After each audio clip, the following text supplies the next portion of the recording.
2026 అనేది మైత్రి మూవీస్లో biggest year అని చెప్తున్నారు.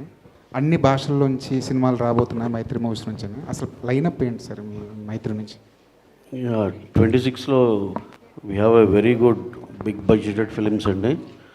ఒకటి ప్రశాంత్ నీల్ ఎన్టీఆర్ గారిది, రామ్ చరణ్ బుచ్చిబాబు గారిది, ప్రభాస్ గారిది, హను రావుపూడి గారిది, జై హనుమాన్ ఆఫ్టర్ కాంతారా 2 మా రిషబ్ శెట్టి గారు హీరోగా చేసేది, విజయ్ దేవరకొండ గారిది, రాహుల్ సంక్రత్రియాన్తో, అలాగే కళ్యాణ్ గారిది ఇయర్ కంప్లీట్ అయితే నెక్స్ట్ ఇయర్ రిలీజ్ చేయాలి.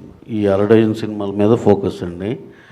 అలాగే చెప్పాలంటే అండి ప్రతి దానికి 26 is going to be huge year and it will be something else for Mythri అండి. ఎందుకంటే ఇప్పుడు చెప్తున్నా అండి, నేను ఇప్పుడు చెప్పిన 4 పెద్ద సినిమాల్లో జై హనుమాన్ కానీ, రామ్ చరణ్ గారు బుచ్చిబాబుది కానీ, నిన్నే ఆ టీజర్ ఏదో చూసామండి. అసలు ఒక్క షాట్ కోసం ప్రతి ఒక్కడు ఒక 1000 సార్లు మినిమం చూస్తారు. దాంట్లోనూ ఒక చిన్న లెందీ షాట్ కోసం ఎక్స్ట్రాడినరీగా వచ్చింది ఆ సినిమా. కానీ అలాగే హనురావుపూడి మధ్యాహ్నం ఏదో రష్ చూస్తుంటే అసలు వితౌట్ ఏది కొన్ని ఎమోషనల్ సీన్లు అయితే అతను స్క్రీన్ ప్లే కానీ ఇది కానీ ఇట్ ఈస్ సంథింగ్ ఎల్స్.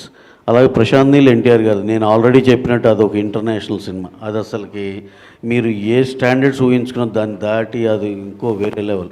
ఈ దాంట్లో అండి జై హనుమాన్ అతను ఇప్పుడు ఆ అసెట్ బిల్డింగ్ ఆల్రెడీ మేము బిగిన్ చేస్తున్నాం. ఎందుకంటే మా రిషబ్ శెట్టి గారు జాయిన్ అయ్యేది నవంబర్లో అవుతారు. ఈ లోపల ఆ అసెట్ బిల్డింగ్ అంతా చేసేస్తే అప్పుడు మాకు సీజీకి తక్కువ టైం పడుతుందని.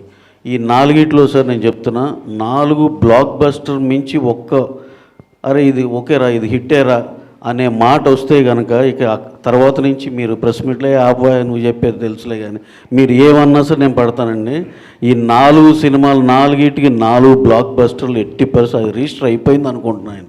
అంత బ్రహ్మాండమైన కథ అంత బాగా వస్తున్నాయండి. అలాగే విజయ్ దేవరకొండ గారును Rahul Sankrityan he work almost like 2.5 years on the detailing of the subject అండి. డైరెక్టర్ ఎక్స్ట్రాడినరీగా వచ్చింది అది కూడా. ఇంకా మాకు 6th ఫిలిం నెక్స్ట్ ఇయర్ రిలీజ్లో ఉండేది కళ్యాణ్ గారిది. దానికి ఏ పాన్ ఇండియా బజ్ కూడా సరిపోదు కదా ఆయన సినిమా వస్తుందంటే. హరీష్ శంకర్ గారు స్క్రిప్ట్ లాక్ చేసి పెట్టాడు. ఎక్స్ట్రాడినరీగా ఉంది. ఎప్పుడు మాకు వెయిటింగ్ అనమాట కళ్యాణ్ గారు ఎప్పుడు పిలుస్తారనేది. ఎట్టి పరిస్థితుల్లో ఈ ఇయర్తో అయిపోయి నేను నెక్స్ట్ ఇయర్ బ్రహ్మాండంగా రిలీజ్ చేస్తామని. సో 2026 మైత్రికి అదొక చాలా చాలా ప్రెస్టీజియస్ ఇయర్ అండి. దాంతో we think will achieve something else అండి. సార్ రవి గారు రేపు శరణ్ గారు బర్త్డే కదా, టైటిల్ రివీల్ చేస్తున్నాను రేపు. చేస్తామండి. Thank you. అంటే ఫ్యాన్స్ అంతా కూడా ఎక్కువ సార్ రవి గారు రిలీజ్ డేట్ కూడా చెప్తారా సార్? టీజర్ కానీ ట్రైలర్ కానీ ఇప్పుడు చెప్పారు కదా, అది ఎక్స్పెక్ట్ చేస్తున్నారు ఫ్యాన్స్ మొత్తం కూడా, రామ్ చరణ్ ఫ్యాన్స్ మరి బర్త్డే సందర్భంగా? అదే సార్ సౌండ్ దగ్గర ఏదో కొంచెం డిలే ఉండొచ్చు. ఏదైనా ఉంటే కనుక కంపల్సరీ ఆయన బర్త్డేకి అయితే పెద్ద ట్రీటే ఉంటుందండి. అది you will be knowing in a short time అండి. సార్ రిలీజ్ డేట్ కూడా అనౌన్స్ చేస్తారా ఆ గ్లిమ్స్లో? అన్నీ ఉంటాయండి దాంట్లో. రవి గారు 2 సినిమాలు మర్చిపోయారు, హిందీ ఒకటిని తమిళ్ ఒకటి ఉంది కదా ఈ సంవత్సరం. అది ఉన్నాయండి. తమిళ్లో ప్రదీప్ రంగనాథన్తో ఈ ఇయరేనండి. అది ఇయరే రిలీజ్.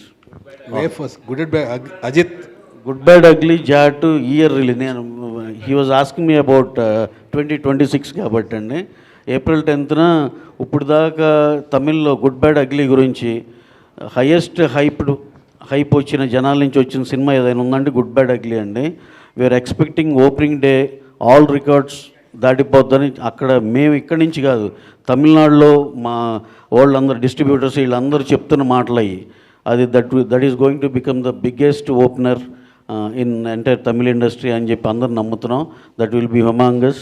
అండ్ జాట్ గురించి చెప్పాలంటే ఇందాక ఆర్మాక్స్ సర్వే ఏదో చూస్తే minimum it is going to open with around 15+ something అంటున్నారు. అంటే ఆ రిలీజ్ టైంకి వచ్చేపాటికి 20-25 కోట్లు ఓపెనింగ్ తీసుకునే ఛాన్స్ కూడా ఉందండి హిందీలో.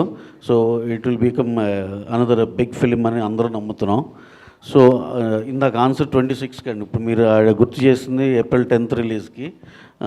ఈ 3 సినిమాలు Robinhood, Jaat, good bad ugly 3 చాలా గట్టిగా కొడతామని మా నమ్మకం అండి. ఇక తర్వాత మీ దయ దేవుడి దయతో